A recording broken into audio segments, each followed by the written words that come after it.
Nós vamos agora ouvir a mensagem do Senhor. Vamos colocar em pé, você abre sua Bíblia, no livro Primeira Epístola de Paulo, o norte de nossas vidas pastorais. Abençoa-nos, Senhor, na condução da tua igreja nos caminhos santos. Amém. Em nome de Jesus oramos. Amém. Pode sentar. E quiçá a igreja, lamentavelmente, gosta de caminhar, não todos. O pastor é aquele timoneiro que vai levar a igreja a navegar contra a maré. E nessa condução náutica, a igreja muitas vezes quer desviar-se dos caminhos do Senhor. Pastor Valteildo Silva de Oliveira, eu quero apresentar ao meu amado colega o modelo bíblico do pastor neotestamentário. Eu gosto muito das epístolas pastorais paulinas. Para mim, Paulo é um pastor por excelência. E não há manual melhor para nos orientar quanto à vida pastoral do que as cartas pastorais paulinas. Pastor Valteildo trabalha em 4 verbos. Eu destaquei 4 verbos importantes aqui. 3 verbos estão na forma imperativa, na voz ativa. Isso significa que não tem escolha, tem que fazer. O último verbo está no infinitivo, tem que continuar fazendo, é obra. E não há escolhas. O primeiro verbo está baseado no verso 11. E o tema da mensagem é: Tu, homem de Deus. Tu, porém, homem de Deus, foge destas coisas, ou coisas. Eu gosto de pronunciar coisa, é mais plástico. Foge. Que coisas? O contexto que Paulo escreve, o capítulo 6, fala sobre dinheiro, fala sobre avareza, fala sobre poder. E já naquela época havia alguns que se diziam ministros que barganhavam a fé cristã. Então não é novidade hoje. E o desafio, pastor Valdir Silva de Oliveira, é a questão financeira, o dinheiro. No versículo 6, Paulo diz: de fato, grande fonte de lucro é a piedade com contentamento. Mas antes ele havia dizendo o seguinte: que havia homens que faziam altercações com mente pervertida, privados da verdade, supondo que piedade, a religiosidade, a fé cristã é fonte de ganhar dinheiro. E a sociedade, lamentavelmente, pelos exemplos odiernos que nós temos, a sociedade, lamentavelmente, nos vê como mercadejantes da palavra de Deus. Nos vê como mascates da fé religiosa. Porque, lamentavelmente, alguns seguem este caminho. Só que Paulo diz: tu, porém, não faça isso, Valteildo. Pastor Valteildo foge. E no grego aqui a palavra é felgo. Fugir de algo abominável, fugir de algo perigoso, fugir do amor ao dinheiro. Eu sempre explico para a minha igreja que dinheiro é bom, é saudável o dinheiro. Agora o amor ao dinheiro é pecaminoso. Eu tenho que ser senhor do dinheiro e não ser servo do dinheiro.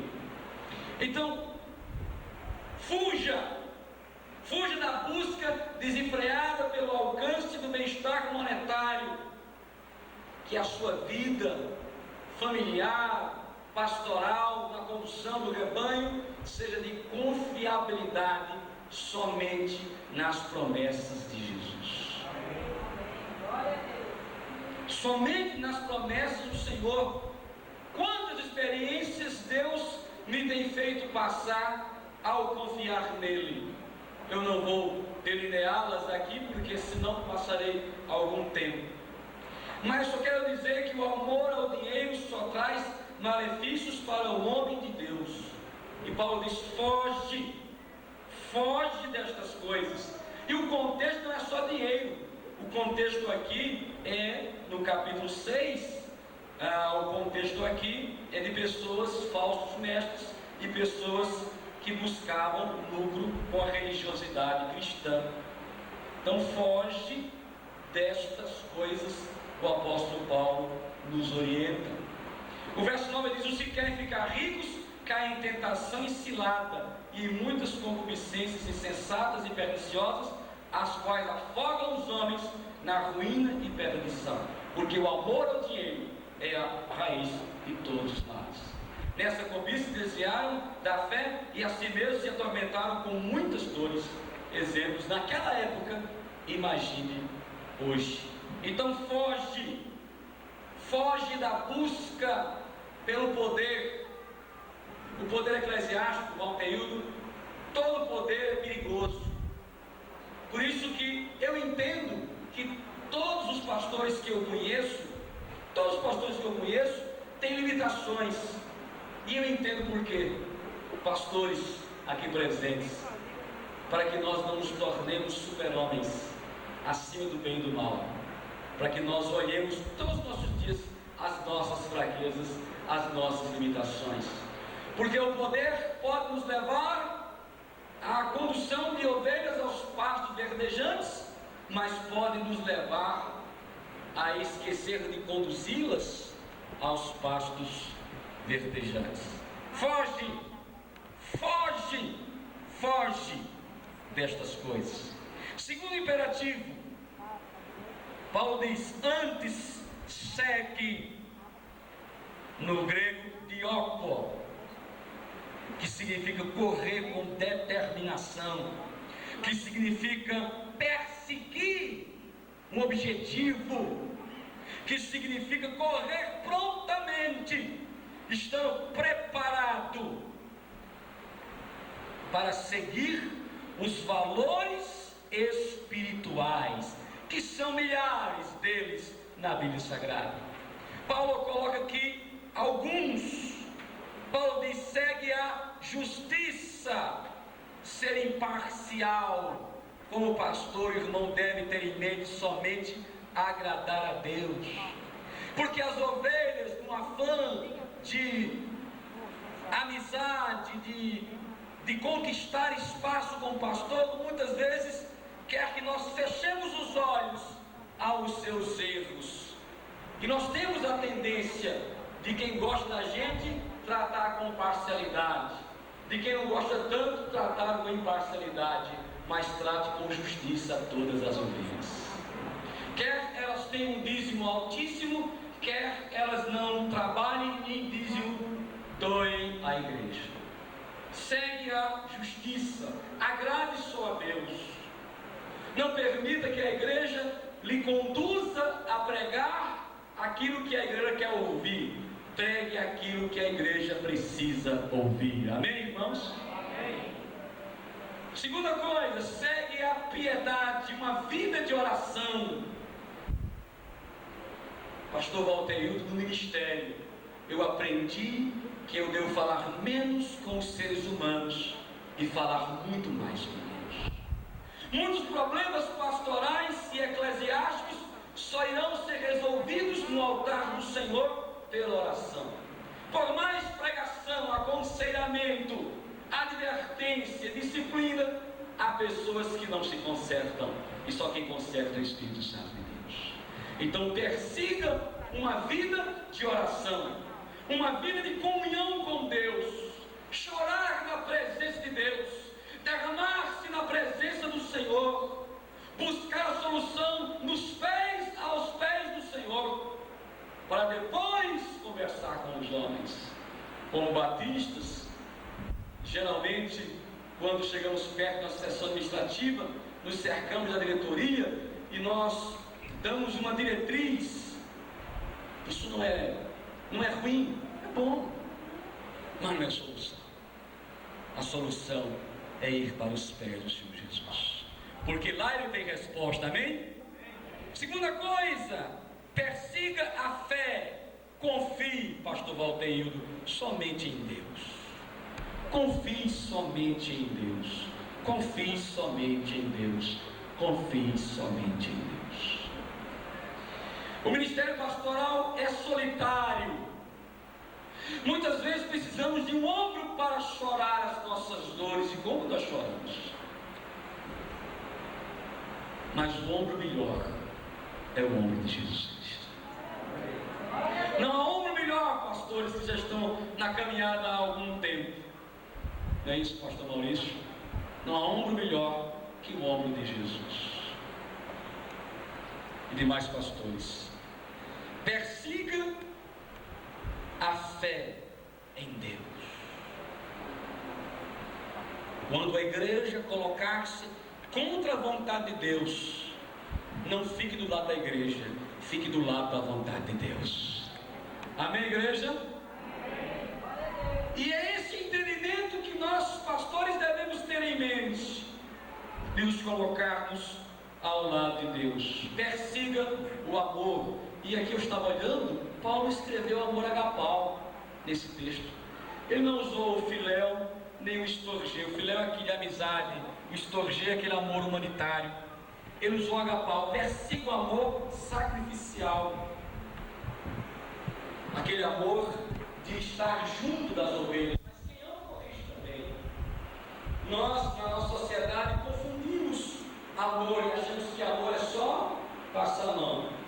Mas quem ama corrige. Hebreus traz uma figura clássica de Deus como Pai e nós como filhos que precisamos ser corrigidos.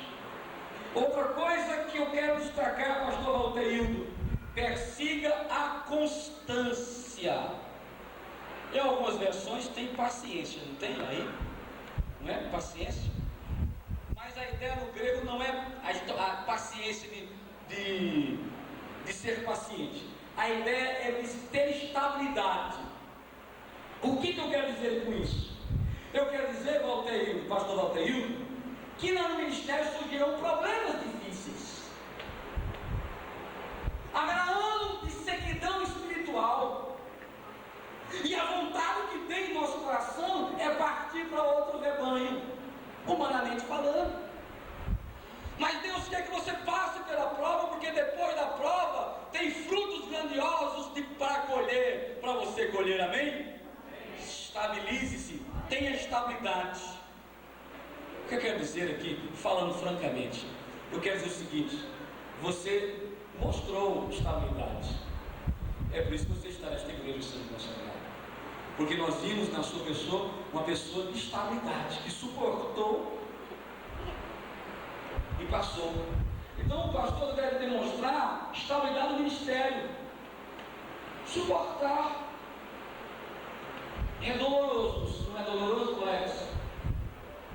Mas a Bíblia nos ensina isso.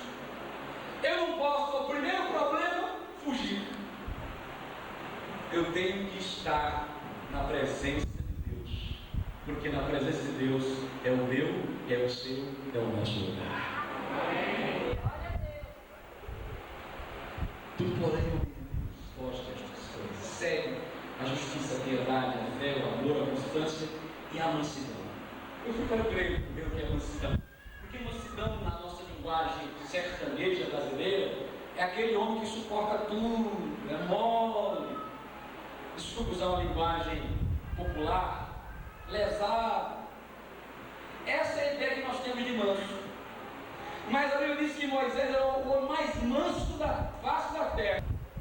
E se nós olharmos a vida dele, ele tinha grandes objetivos. Mansidão no grego significa ter controle. Ter controle de uma situação. Ter bondade. Ter domínio da situação. Para mim, o maior exemplo de mansidão é assim, entenda. Foi o Mr. Atlas.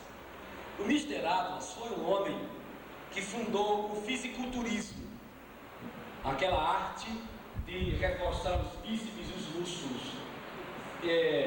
cultuar fisiculturismo. Ele era um rapaz franzino, na escola, assim, mais fãzinho, me permita, do que Paulo Alto. Bem fãzinho. E todo mundo batia nele. Todo mundo batia nele. Principalmente um rapaz forte que todo dia dava uma surra nele na hora do recreio. E ele colocou no coração: eu vou ser forte um dia. E ele criou as técnicas do fisiculturismo. Ele mesmo criou, americano. Eu esqueço o nome dele, eu lembro do apelido Mr. Atlas. E depois de 10 anos, ele estava com aquele bíceps, aquele peitoral, aquelas coxas bem trabalhado, aquela barriga que parecia uma tábua de cortar carne, bem preparado. E ele encontrou-se com o seu antigo colega da escola. E ele disse assim: hoje eu vou matar aquele sujeito, eu vou dar tanto nele que eu não queira nem saber.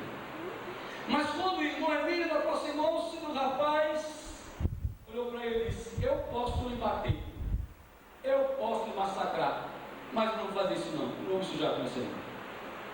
O maior exemplo de você ter o domínio da situação e você desvalorizar. Isso é a mansidão da qual fala a Bíblia, aquele domínio da situação. Porque quando nós olhamos a Bíblia, nós vemos homens de Deus com muita determinação, com muita força, com muita habilidade quanto aos percalços ministeriais. Foge, segue a justiça, a piedade, a fé, o amor, a constância, a mansidão. Terceiro verbo, combate. Está no versículo 12: combate o bom combate da fé, toma posse da vida eterna, para a qual também foste chamado, e de que fizeste a boa convicção perante muitas testemunhas. No grego é agonizomai, agonizomai. Daí que a agonia na nossa língua portuguesa, que é luta, combate. Então quando Paulo diz combate, lute, peleja, ele está dizendo, é uma metáfora. Ele usa a figura de linguagem das Olimpíadas que ele via ali naquela região: competir, lutar com dificuldades e perigos, esforçar-se com zelo e extremo, empenhar-se em obter algo, lutar. A nossa luta não é, pastor Walter, não é contra a carne e o sangue, mas sim contra as potestades que estão nos ares, contra o demônio, Satanás e seus demônios, melhor dizendo. Nós temos que ter esse discernimento espiritual. Não é que nós vamos sair daqui agora e procurando demônios, não somos caça-demônios, mas temos que entender que a igreja ela é açoitada pelos ventos satânicos, mas ela permanece firme, porque ela está fundada na rocha, e as portas do inferno nunca prevalecerão contra a igreja. Então você tem que combater a fé, guardar a fé. Me permita compartilhar com os irmãos. Hoje eu fui recebido por 2 religiosos aqui, e esses religiosos chamaram-me para o ecumenismo e pegaram o sujeito errado.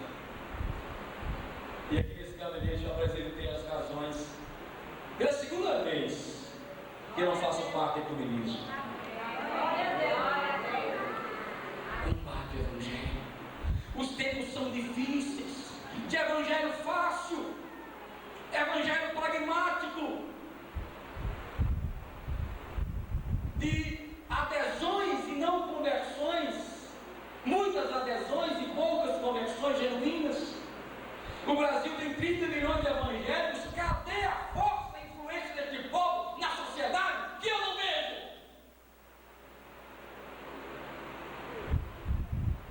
30 milhões, isso é muita gente. Precisamos pregar a palavra de Deus e combater pela fé. Não negocie os valores eternos. Nunca negocie a palavra de Deus. Princípio é princípio. Eu disse aqui para os religiosos: eu não me sento com vocês por causa de princípio espiritual, porque eu tenho a Deus como o único Senhor, Deus e Pai soberano e altíssimo. Eu não posso me sentar com quem não vê a Deus como o único Deus e Salvador e Senhor, que é Jesus Cristo. empenhe-se, procure combater o bom combate da fé. Defenda a fé. Defenda a fé.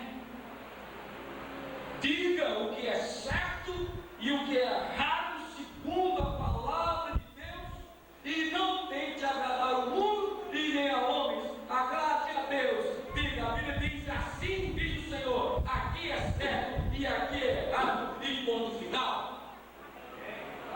Esse é o papel de todo ministro do Evangelho.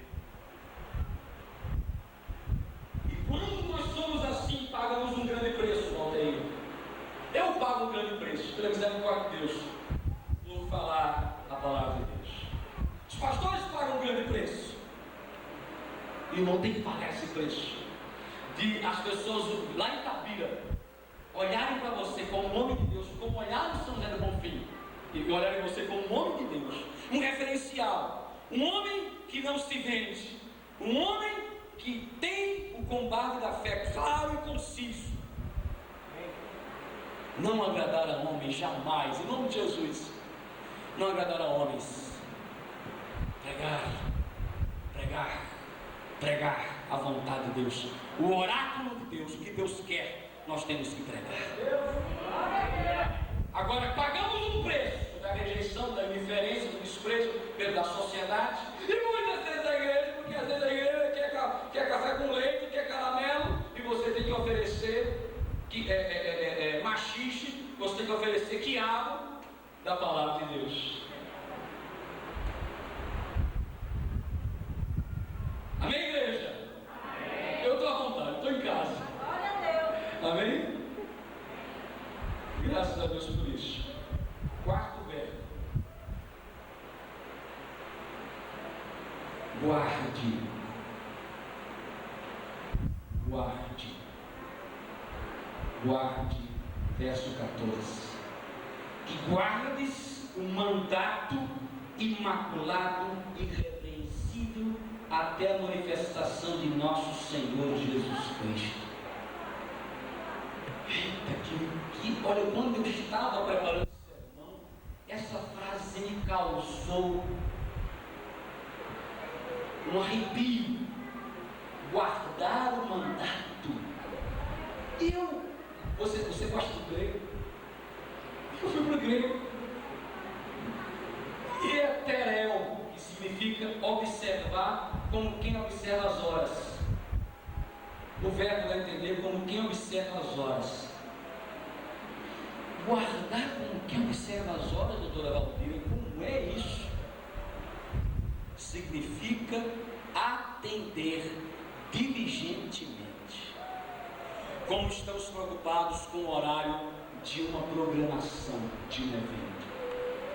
Guardar diligentemente, guardar o mandamento do Senhor. E aí eu fui para o verso 20.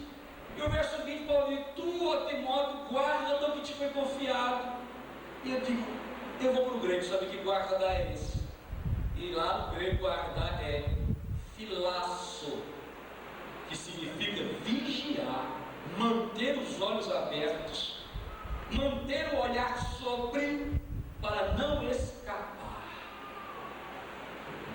Combater a fé é defender a igreja de Jesus, defender as doutrinas de Jesus. Guardar é guardar a Bíblia para o seu coração. Porque enquanto pastor, enquanto pastor, enquanto ele não é ovelha, como eu sou do sumo pastor de Jesus Cristo. Então, quando nós subimos ao culto, temos que primeiro pregarmos para nós mesmos, para não sermos desqualificados, para então poder pregar para os outros. Então, guardar, olha, guarda o que te foi confiado. O irmão está recebendo hoje uma investidura ministerial, um ministério santo, um ministério que Paulo diz: se alguém deseja o episcopado, excelente obra deseja, uma obra excelente aos olhos de Deus. É uma rosa, a rosa é linda, mas ela tem espinhos.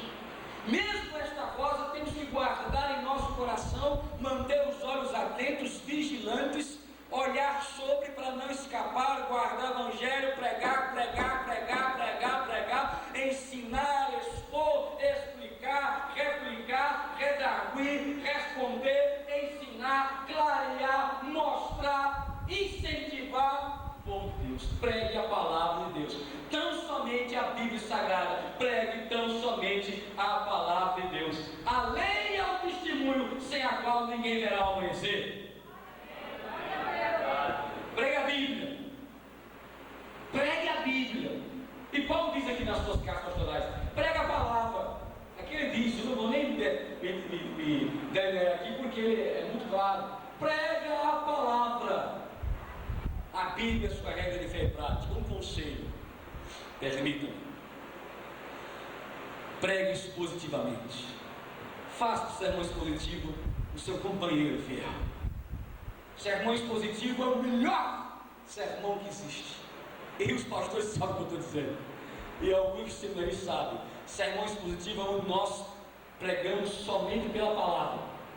Como este. É um sermão expositivo. A palavra já nos traz aquilo que deve ser pregado. Os outros tipos de sermões são bons. Eu também os prego.